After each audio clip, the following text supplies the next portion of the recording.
Come on! No freaking way, man. That sounds like a David Baker knock.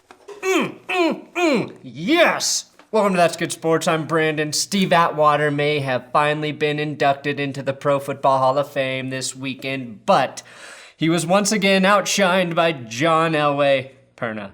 I now present to you Scooter Elway. Johnny John John!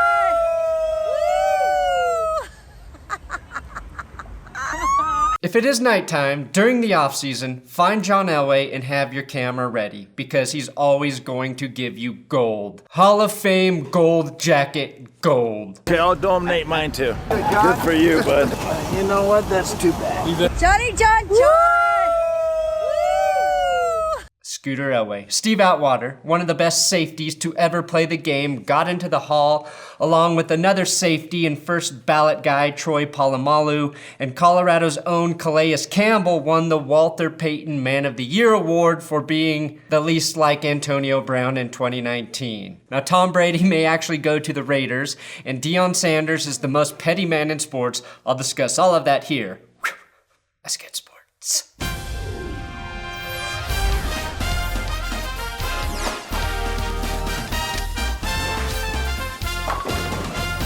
Please consider subscribing to this YouTube channel for a constant feed of football news, update, comedy, recapping, bullshit videos. I do have Big Dick Patreon shoutouts for charter member of the Buy a Ref Foundation upping to $10, Robert Farrell, Brandon Perna is the real GOAT, Dov Plays, Jake Decker, Son of Eric, and Donlin Hofelman.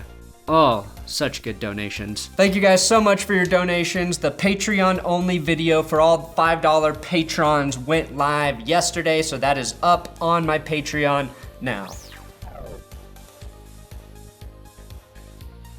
Now, it may have only taken 20 seasons, but the New England Patriots are finally willing to pay Tom Brady $30+ million per year to keep him around. Bill Belichick must be slipping. Brady didn't have a bad season by any means, but he had one of his least effective seasons we've seen in a while. And now the Patriots want to pay him what he was worth 3 seasons ago? The moment Brady doesn't look like a $30 million quarterback is when Bill Belichick wants to pay him as such? Is Bill trying to handicap himself out of boredom? I think it's time that the Patriots trade Belichick before he goes full senile and offers Andy Dalton $30 million if Brady says no. Or maybe Belichick is just still drunk from Gronk's beach party. That can be the only explanation besides dementia. Wait. Brady, the Brady to the Raiders rumors might actually be true, which means Belichick is just driving up the price for the poorest owner in the league in Mark Davis. This is Bill Belichick playing chess while the rest of the GMs play scooter races. You're gonna get tired of that John Elway clip before I do. Now, I have no idea if Brady is actually a good fit with the Las Vegas Raiders, but it's clear Gruden is ready to send his car to the junkyard.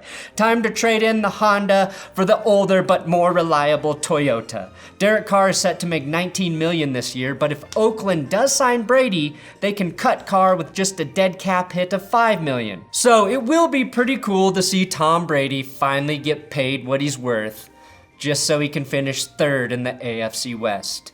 Now, this year's Hall of Fame inductees will include Steve Atwater, Steelers safety Troy Polamalu, Colts running back Edgerrin James, Seahawks/Vikings guard Steve Hutchinson, and Rams receiver Isaac Bruce. All these guys deserve the honor. Troy Polamalu is one of the most fun safeties I've ever watched play the game, and Isaac Bruce finished his career 5th all-time in receiving yards at 15,208, which is incredibly impressive if you understand he did it 13th all-time in receptions. His yak was insane. All of these guys deserve a full episode, but I'm going to focus on the player I know in Steve Atwater. The smiling assassin was my favorite player growing up. My grandpa had all of these football highlight VHS tapes that I would watch, and one of them had the Christian Okoye hit on it. Yes, the one where Atwater sat the Nigerian nightmare down, psychoanalyzed his dreams, and kindly removed his name Nightmare so he could never be scared of sleeping again. I loved Steve Atwater so much that when I was 13, I asked my parents if I could get a sex change so I could grow up and be Steve's full-time maid. Luckily, they said no. Not because they looked down upon that profession, but they knew I didn't have what it took to keep things in order. The real lucky bit is I don't think Steve has a maid. He works for local radio here in Denver, so I doubt he has enough money to even rent a scooter. The John Elway Scooter video came to the glorious grips of the internet by way of athletic reporter Nikki Javala, who also posted this Larry Johnson math-like observation about Steve Atwater's induction into the Hall of Fame. Champ Bailey, Floyd Little, Shannon Sharp, Pat Bolin, Terrell Davis, Gary Zimmerman, and Willie Brown got into the Hall before Steve, who became the 8th Denver Bronco to get into Canton. This was his 3rd time as a finalist and 16th year of eligibility, and when you add those all together, it's Atwater's number 27. Now, I know that may seem frivolous, but I bring it up to help console Packers fans pissed that Atwater got in ahead of Leroy Butler. Packers fans, figure out some weird math to add up to the number 36 and your guy will get in. It's pretty simple. Packers fans who think Leroy Butler should have gotten in instead of Steve Atwater can suck it. Packers fans who think both should have gotten in do not have to suck it. Yes, Butler had better stats than Atwater, but they were used much differently as safeties. It's why Atwater has 358 more solo tackles than Butler. Steve was a ferocious hitter, and in 14 fewer games stopped offensive players all by himself 358 more times than Butler. And he did it with shoulder pads that would have been too big for the fridge. We're not talking about linebackers here where tackle numbers skyrocket for guys who usually play on shitty teams because their offense is never on the field. Atwater's tackles as a safety are very relevant. Butler will get in, and knowing guys like Brian Dawkins, Steve Atwater, Ed Reed, and Troy Polamalu all got in over the last 2 to 3 years, it's clear the NFL is finally taking safety seriously. Well, unless of course Deion Sanders gets his way. I'm sure that selfish, petty man wouldn't allow another guy who played in the secondary into the Hall of Fame ever again. This week, Sanders expressed his anger with the Hall of Fame, saying, "Too many guys are getting in." He stated, "Once upon a time, a Hall of Famer was a player who changed the darn game, who made you want to reach in your pocket and pay your admission to see that guy play." So basically the opposite of the way I feel every time I see Deion Sanders on the NFL Network. By that definition, there should be 0 offensive linemen in the Hall of Fame. Not even former linemen pay to attend a football game to watch other linemen play.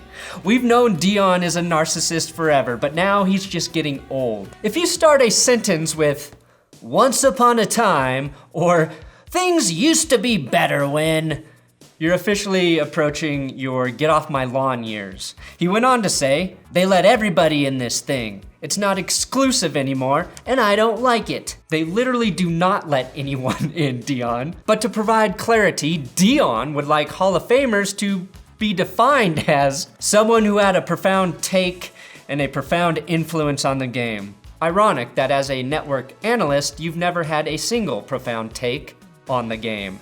But I can see where you're coming from. When Peyton Manning gets into the Hall in 2021, we'll quote his 539 profound takes and his 71,940 influences on the game. That's how the Hall works. I just love that Deion is upset because as more people get into the Hall, he feels less special. It's a special type of selfish to achieve the highest honor in your profession and then not want others to obtain it. Here's the thing, not every player who is truly great can, quote, change the game the way Deion wants Hall of Famers to have done. Deion certainly didn't. That ball hawk, Deion Sanders, isn't even in the top 20 all time for interceptions.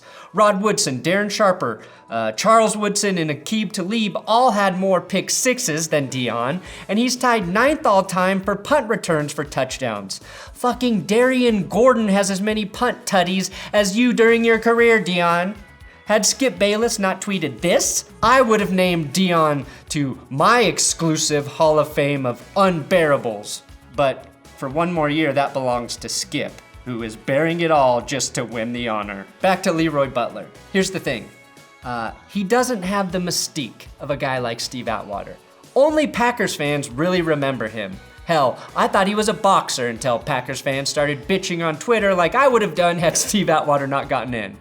The difference between Butler and Atwater is this. When Ed Reed is walking down the hall and fans yell, "Hardest hitting safety of all time," and he looks back and corrects that error by saying, "Nah, that's Steve Atwater."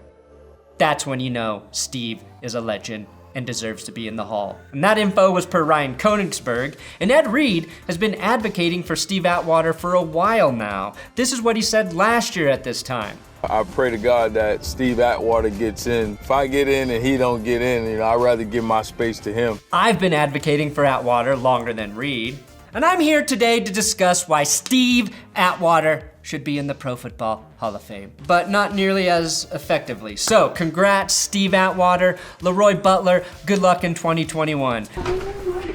Oh, yes, sir! Welcome to Canton, brother. Yes, Welcome to sir. Never had it better. Yes, sir. Now, Steve Harvey hosted the NFL Honors Awards for the second straight year, and since he made fun of 0 players, he'll probably be back again next year.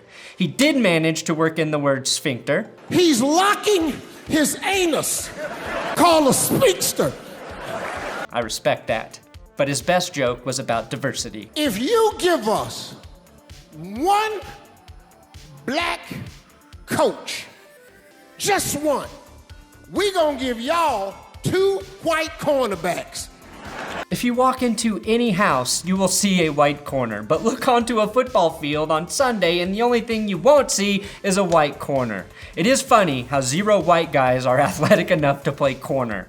And I think that actually highlights how hard that position is to play.